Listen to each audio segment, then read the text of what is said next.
Yo, what's good, y'all? It's your boy here, Chris, your one and only Data Bunny.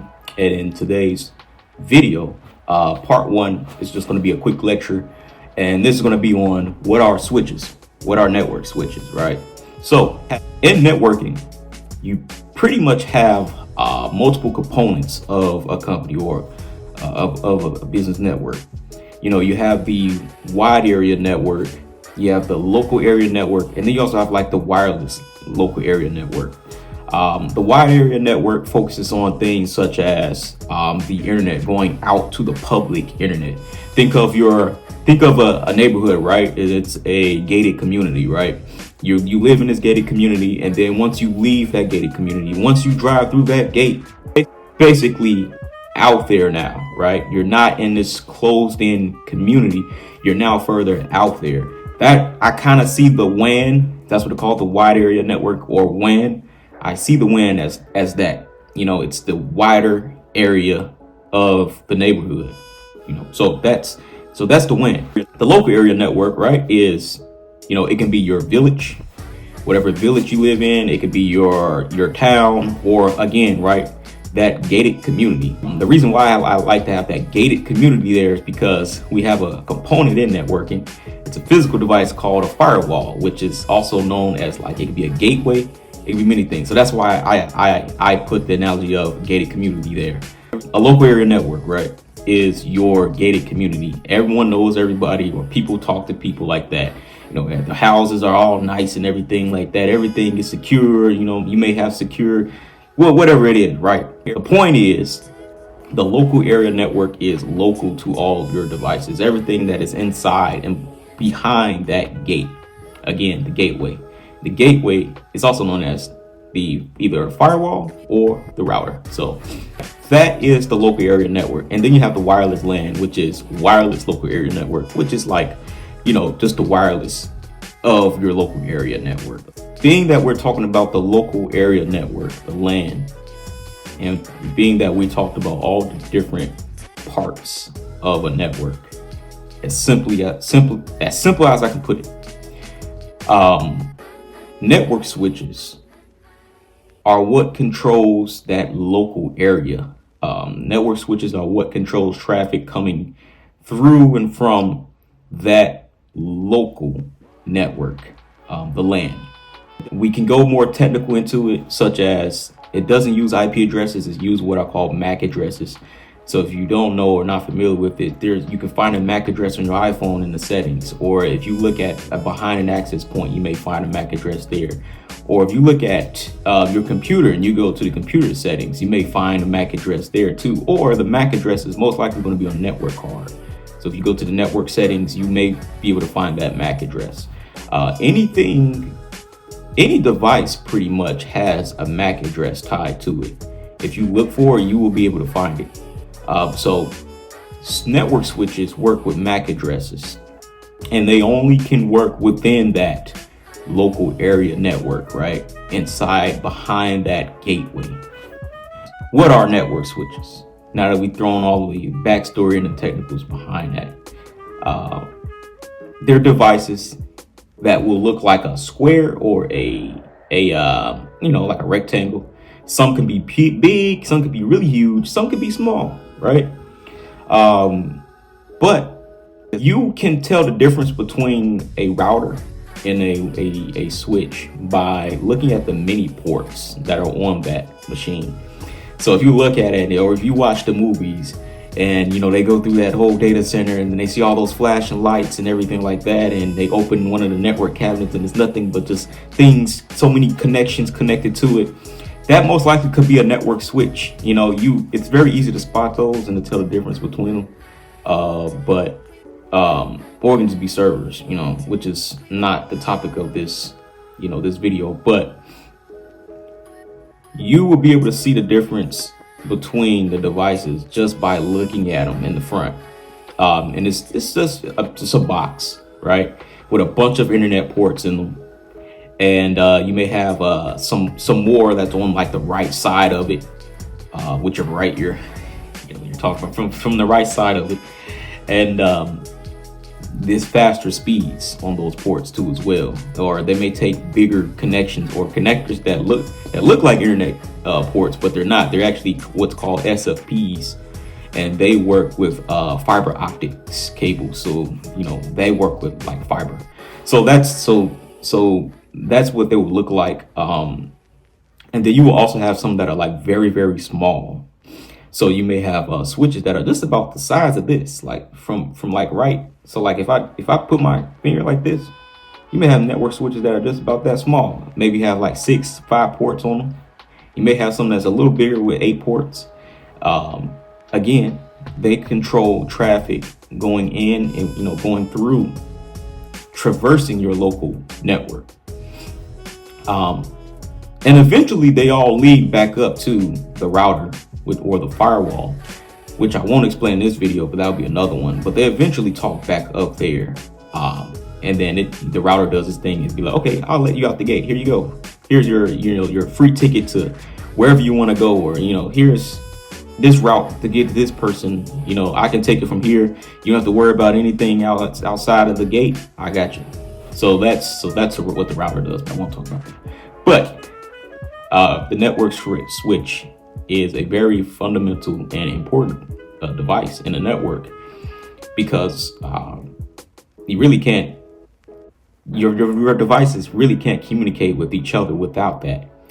And when you may say, "Oh, I don't have anything like that in my home," well, you actually do. So if you have a Comcast Xfinity wireless Wi-Fi box in your house, or some type of modem or anything like that, you may have the modem and then the wireless access, the wireless router, and then it has like ports in the back. Same thing with and if you have an AT&T box or Xfinity box, you may have ports in the back. That is really technically a switch inside of that, built inside that device. So what a lot of the ISPs for small office, home office networks, right? So like networks like your house or small office room in your apartment or house, whatever like that. They've built a machine, a box that is wireless. So you have the Wi-Fi. It's also served as a modem, right? And then you also have the network switch there and a router. So it's like all in one combined, because it saves space. It's easy to ship. You don't have to worry about having to connect that to this and this to that just to get everything to work. It's very simple. But as you start to get deeper in networking and start to work in many ISPs or NOCs, you will notice that a lot of the business stuff, a lot of networking equipment will be seen. You're going to see a lot of that as separate devices.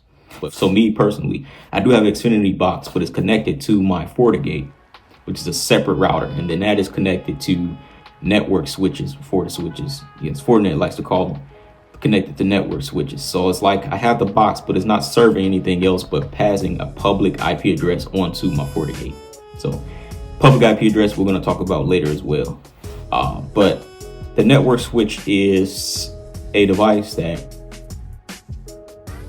allows traffic within a network or a neighborhood, a gated community, to go from one area to another. Another good one is you're in the gated community and you want to visit a neighbor in the same gated community. You go in your car, you get out your house, go in your car and drive to that other house in that same gated community. You can't go out because you don't have, you may not have access to the gate, the gate outside to the rest of the area. Maybe you just don't want to communicate with anything outside of it. That's what your device in your home network pretty much does. So if you have a phone, or no, you know what? Here's a good one. Let's say you have a Fire Stick, an Amazon Fire Stick, right? And you want to, let me see. Here's a good one. Let's say you have a Google Chromecast, right? And you want to cast your video from your phone to that Chromecast. Well, your phone doesn't need to go out to the internet to do it, because your phone will see the Chromecast in your same network. So literally your phone is going to be traveling to your Chromecast, but it has to talk back to the router and everything like that, just to get the right just to get the right traffic to work. So if we're going to talk about VLANs and IP addresses and all that later. But your phone will see your Chromecast, Amazon Fire Stick, whatever it is, on the same network. So it doesn't need to go out the gated community. It can just travel to the next home. That's the switch doing that. Eventually the switch is going to see that in traffic and pass it over.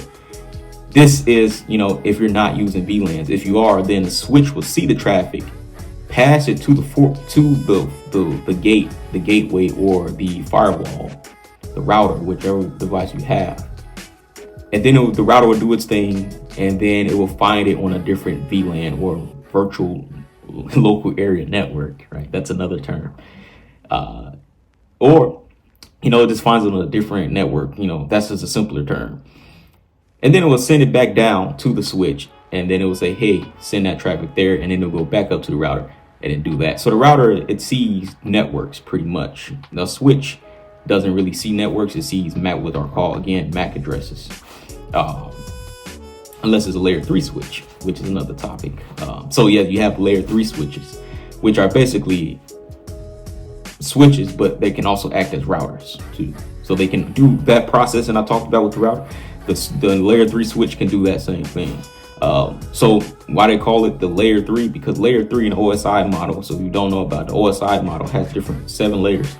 But you have layer 1, which is the physical layer, and then you have layer 2, which is the data link, and layer 3, the network, right? And then it goes up to layer 4, transport, layer 5, session, layer 6, presentation, and then layer 7, application. So it goes like that. But yeah, so layer 3 is all about networking. It works with IP addresses. Layer 2 is the data link. It works with all MAC addresses and whatnot. That's why they call layer 3 switches. So look up the OSI model. You can Google it, and it gives you a good model of what that is. Yeah, that's pretty much what a network switch is. It controls the traffic within your gated community.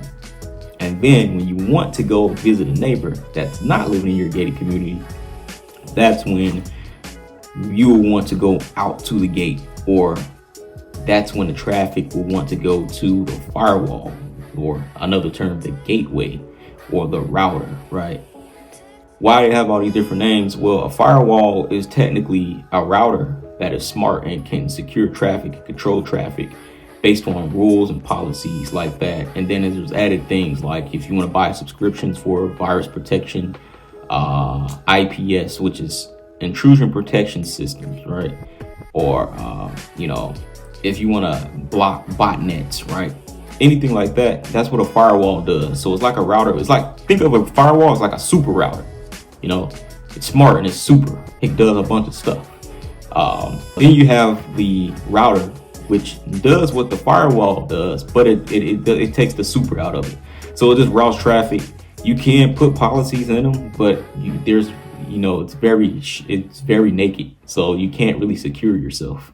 That's what a router does. It controls traffic out from your LAN to the internet, and then from the internet back into LAN. It processes stuff. It processes what are IP addresses.